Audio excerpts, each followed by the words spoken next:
I just picked up my Combat Armory upper and lower billet receiver set.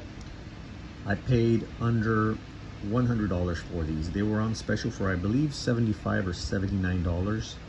I think each was about $35 and $39. I love the way they did that little cut right there on the trigger guard. It seems to be great quality. I did match these up, make sure they lined up. That's the only issue I've ever really seen with uppers and lowers that don't come exclusively in a set. I bought these together, but they weren't part of a set, is if you're off a little bit, but from what I can tell, pins should line up perfectly fine. The only small thing that I saw on these, or not even a big issue, you can kind of tell right there on the upper, it's got those little dimples. Now, I received it that way. It's not something I did. It looks like they might have dinged them a little bit and then applied the finish on it, but not a deal breaker by any means. And right here along the threads, you can see that little white, looks kind of like a scratch. It looks more like something might have been on the upper during the finishing process and then it just kind of came off.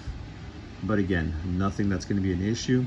Handguard's going to go over that, cover that up anyway. And as far as these little dimples right there, I wouldn't have noticed them if I didn't go into great detail just kind of looking at them. So if you're looking to get something, I would recommend getting this Combat Armory.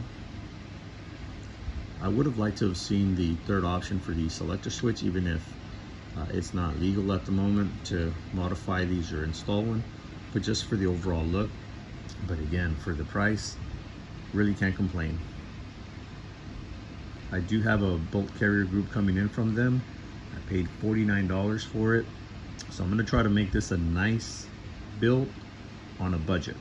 So no Anderson lowers or anything like that, but I will try to keep the costs relatively low. I'll let you guys know what I come up with in the end as far as my overall setup. I am thinking of going with a 16-inch barrel and possibly just leave it in 5.56. Let me know what y'all think.